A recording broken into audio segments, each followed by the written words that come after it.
I mean, this is actually so insane value. Gnar value, Azir value, Alistar. And is not going to be going towards his bottom side jungle. And KT immediately know this.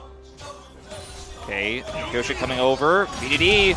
Oh, he's gonna flash, but he flashes and immediately gets chained up. And the shocked Teemo says it all. First blood given over to Lucid. He flashes there in a straight line, and Showmaker's still able to connect. Aggressive hop, not scared. And I think they had vision of him putting down the control ward here, Lucid, but not really going to be able to contest too much in the early levels, and will get rooted by the Nico if he tries to engage and give the Kalista advantage. So not much that Barrel can do here as Pioshik is found. Very awkward spot for him. I mean, there's just no escape. He doesn't even flash. He's like, no, I'm caught. I'm dead. And he accepts it, and that's another kill. Hop away, and maybe it's enough, but here goes Showmaker from the mid lane, and this is a mini Gnar without hop, without flash, and he gets slowed up, and he is just absolutely dead. Another pick off from DK in this early game. Such a confident start here for D+. Lucid arguably having the best game of his series so far here. Extremely high impact. All out is available. He doesn't have Mega Gnar. This is free. I mean, there's just no way to get out of this, really. Orange buff. Yeah, orange buff making his return. Okay, well, this is one way. Delay and get some TPs. Now we got a TP in from Showmaker as well. And BDD's like, oh, God, why did I even come up here? It's, at least he'll get the TP out of Showmaker, I guess. But again, it's the Sylas pick that you don't see coming. Sometimes with Showmaker, when it's the R5 counter pick, you kind of wait and you go, which meta pick will he play, or is this on a consistent level? Just pull into the pocket picks of Showmaker more often as BDD in trouble. Oh, here we go again. Kicked immediately into the Pop Blossom. He goes down. And again, it's all set up. Yeah.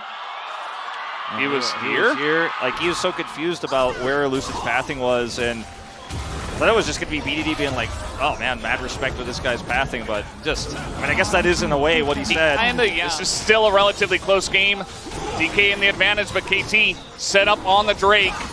Can they make it happen is really the question. Lucid spotted on the flank, as now the Chain of Corruption does come down. Immediately, Fate's Call going to be used pretty early on here. Lucid on the flank. Pioshik getting low. They're going to use that Fate's Call. They get Lucid into the backline, but Pioshik is already dead as the knockup comes in at a death. Perfect has to flash away, and that should be an easy smite going the way of DK on this one. Okay, they'll eventually do it. There you go. And now looking for a bit more. They get the chains in onto Deft as now he's hopping away for dear life. But there's a Lee Sin who is in the thick of things, gets the slow down. And BDD desperate to get away from this one. But he will also be taking out DK. It's been so long since Deft has been with this squad. So they made it to a finals. As the real Cullen is still lurking. Yeah, they're just kind of having their fun with Pioshik right now.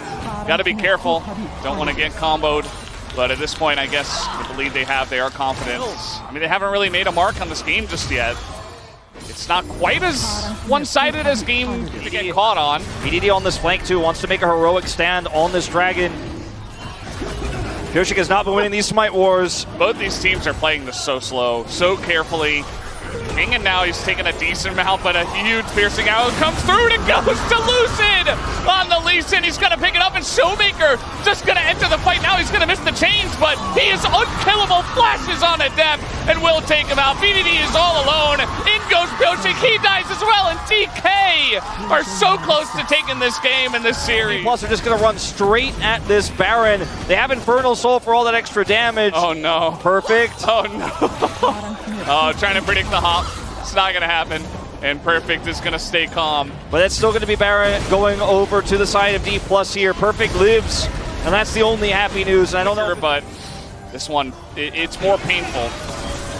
Yeah. Safeguard dodge, bye-bye. Safe to say. Yeah, this one is definitely more painful. Oh, man. No flash on Lucid. They thought maybe they had the angle, but he's just too quick. Opponent is a rookie jungler, and Lucid, we knew he had it in him. But slow growth from the side of Lucid. He's coming in here when it matters most.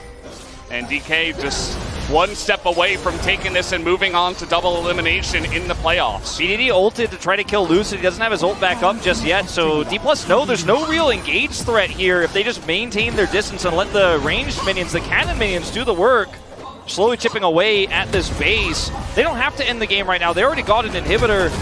And they will have Cryo, of course. The inhibitor being down topside means it's on the opposite side of the map of the Elder, so that pressure will be there. And KT will have to respond to that when the Elder spawns. If we get to that point, if they don't die in the next 230, but that's what I'm saying is KT, they're under so much pressure. Yeah, they're just going in for this one. Look at the damage out of this Silas. It's insane, and he's unkillable because he has unbreakable will. Yeah, and he just continues to take this Alistar ultimate and get huge value out of it. It's the best one. And BDD doesn't want Emperor's Divide there. He's like, I'm not pulling that. Perfect should be fine here to complete this back, but even if you do that, if it's a flip, Lucid's winning the flips. Well, this is not what I meant. Pilchick is going to get caught out, and he flashes, and he doesn't have Crescent Guard. He is dead. And there's, I mean... Now he doesn't have Flash. I don't know if we get to the Elder anymore. I think with the dead, Jin Zhao, D+ are saying that's 3 inhibs, and we're pushing to end. They're just so strong at this point, and Fate's Call is picked up here from the side of Showmaker. You see the zoom in as well. Just the insane amount of damage that they are doing to this front line, aiming, running through the soldiers. It's just going to get Fate's Call. And what are you going to do? You can't catch anyone. D+ Kia on the doorstep to winning in this first match of the playoffs. And they're taking their time with it. They do not want to overstep. Stacking these waves here. They have the Elder as a backup win condition. Koshik, no Flash. Look at how low he's got. BDD just tries to send it. He gives it his all, but it is not quite enough. Showmaker is underneath the turrets, and he does not care because he still has that Alistar ultimate. This game is over as D+ Kia will be moving on to the next stage of the double elimination bracket here at the Uri Bank playoffs. As down will go the next is this best of 5 goes to D+ Kia. Showmaker